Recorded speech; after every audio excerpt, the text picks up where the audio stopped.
Sahabat-sahabat pelita kasih yang istimewa, salam seroja, sehat rohani dan jasmani dan berkah dalam. Hari ini kita sampai pada hari terakhir di bulan Januari 2022. 31 Januari adalah hari peringatan untuk Santo Yohanes Bosco, atau yang sering disebut Don Bosco. Don Bosco berarti Romo Bosco atau Pastor Bosco. Apa yang menarik dari kisah Yohanes Don Bosco, dia dikenal sebagai pelindung kaum muda yang memberikan perhatian khusus pastoral terhadap orang-orang muda. Konon Santo Don Bosco mendirikan sebuah serikat Salesian yang terdiri dari orang-orang muda, bahkan di usia di bawah 20 tahun. Yang menarik, salah seorang muridnya itu yang kita kenal dengan Domenico Savio, ia pun juga dipanggil oleh Tuhan masih usia 14 tahun, dan ia kemudian diangkat sebagai seorang Santo. Santo artinya sanctus, artinya orang kudus. Dia bukan martir, bukan karena wafat karena membela iman sehingga terbunuh, tetapi ia menunjukkan sebagai seorang pribadi yang walaupun masih sangat muda, tetapi sungguh pantas untuk dimuliakan dan dikuduskan. Ini salah satu dari murid Don Bosco yang ia ajari secara langsung.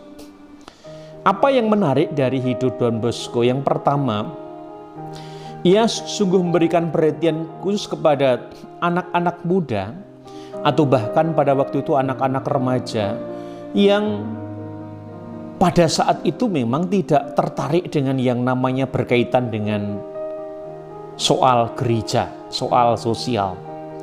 Maka dengan segala caranya, kalau kita membaca kisahnya, dia mencoba untuk mempelajari trik-trik permainan dan sulap. Walaupun dia harus jatuh bangun, kadang-kadang dia harus terjatuh ketika belajar bermain permainan dan sulap itu. Tetapi ini adalah salah satu cara untuk menarik orang-orang muda.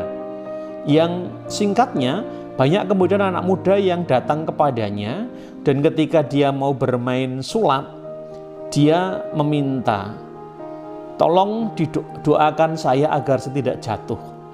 Ini adalah awal yang amat sederhana untuk mengajak anak-anak muda ini berdoa.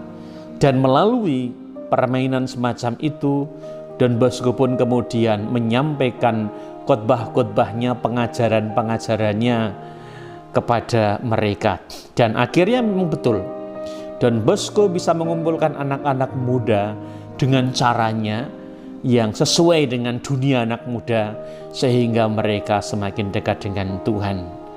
Don Bosco akhirnya mendirikan sebuah serikat yang namanya Serikat Salesian. Nama Salesian ia ambil dari seorang santo yang sungguh ia kagumi, yakni Santo Franciscus de Sales atau Franciscus dari Sales. Ada satu kisah yang pernah saya baca berkaitan dengan Don Bosco ini. Suatu ketika dia ditanyai oleh seorang muda dan dia bertanya, apa yang akan Romo lakukan jika besok Tuhan itu memanggilmu dari tengah-tengah dunia?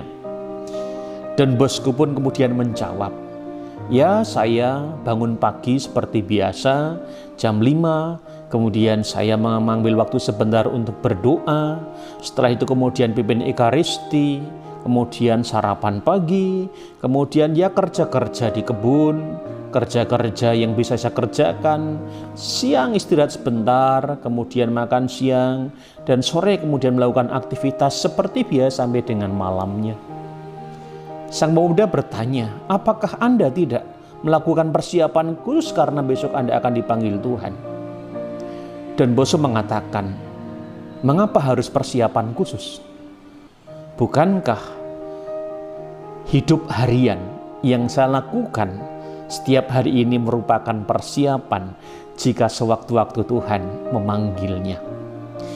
Sebuah cara kesaksian sederhana yang mau mengatakan kepada kita semua, jika kita ini hidup dan menghayati hidup harian kita dengan melakukan apa yang menjadi ritme hidup kita dengan kebaikan, tidak ada alasan bagi kita untuk menjadi takut akan hidup kita, kemudian bahkan juga terhadap saat di mana Tuhan akan memanggil kita. Hari ini kita juga akan merenungkan dari kutipan Injil yang cukup panjang dari Injil Markus pasal 5 ayat 1 sampai dengan 20. Kisahnya adalah Tuhan Yesus yang menyembuhkan atau mengusir roh jahat yang merasuki seorang yang ada di daerah Gerasa. Gerasa dikatakan adalah tempat di seberang Sungai Yordan. Singkatnya begini, ada seorang yang dikatakan gila atau kerasukan roh jahat dan dia tinggal di kompleks penguburan, dan orang ini sangat ditakuti karena apa? Karena ternyata dia kerasukan legion. Legion itu adalah kumpulan atau jumlah setan yang begitu banyak. Kekuatannya sungguh luar biasa dan ia sehari-hari itu memukuli diri, menyiksa diri. Dan ketika orang mencoba untuk mengikatnya dengan rantai, dengan seketika ia bisa memutuskannya karena kuatnya legion yang merasuki hidupnya atau tubuhnya. Singkat cerita, ketika Tuhan datang, orang ini datang mendekat kepada Tuhan dan dia bersujud sambil mengatakan, apa urusanmu dengan kami, hai Yesus, anak Allah? Singkat cerita, kemudian orang itu mengatakan, janganlah aku kau usir di sini, tapi aku pindahkanlah di kawanan babi itu. Tuhan pun menjawab permintaan dia, dan sekawanan babi yang jumlahnya 2.000-an ekor itu akhirnya lalu tunggal langgang dan ia menceburkan ke jurang karena roh-roh jahat yang ia alihkan kepada kawanan babi itu. Orang-orang pun menjadi takut akan peristiwa itu dan tersebarlah semakin luas apa yang dilakukan oleh Tuhan, bahwa ia sungguh berkuasa atas roh-roh jahat. Orang yang tadinya kerasukan setan memohon agar boleh mengikuti Yesus, tapi Tuhan mengatakan, kamu harus kembali ke tempatmu dan wartakanlah apa yang kamu alami dan kamu lihat. Sahabat pelita kasih, dimanapun Anda berada, dari kisah ini, kisah Yohanes Don Bosco atau Yohanes Bosco, dan kisah penyembuhan atau pengusiran roh jahat dari seorang yang dirasuki oleh legion, sekawanan setan, ribuan setan, kekuatan roh jahat ini menyatakan bahwa Tuhan bisa berkarya dengan cara apa saja dan melalui peristiwa apa saja. Melalui Don Bosco, Tuhan memanggil orang muda dan membuat mereka semakin mendekat kepadanya. Demikian juga kepada orang yang kerasukan setan, kuasa Yesus akhirnya membuat orang yang kerasukan itu mewartakan apa yang dia lihat dan dia alami. Tuhan melarang orang itu mengikuti dia agar apa? Agar dia bisa mewartakan dan mengabarkan pengalaman imannya kepada sesama. Kita pun juga demikian, wajib untuk mengabarkan pengalaman iman kepada sesama kita, tanpa harus mengajak mereka untuk menjadi Katolik, tanpa harus menarik mereka untuk menjadi Kristen. Tetapi yang terpenting adalah kita memberikan kesaksian hidup kita sehari-hari.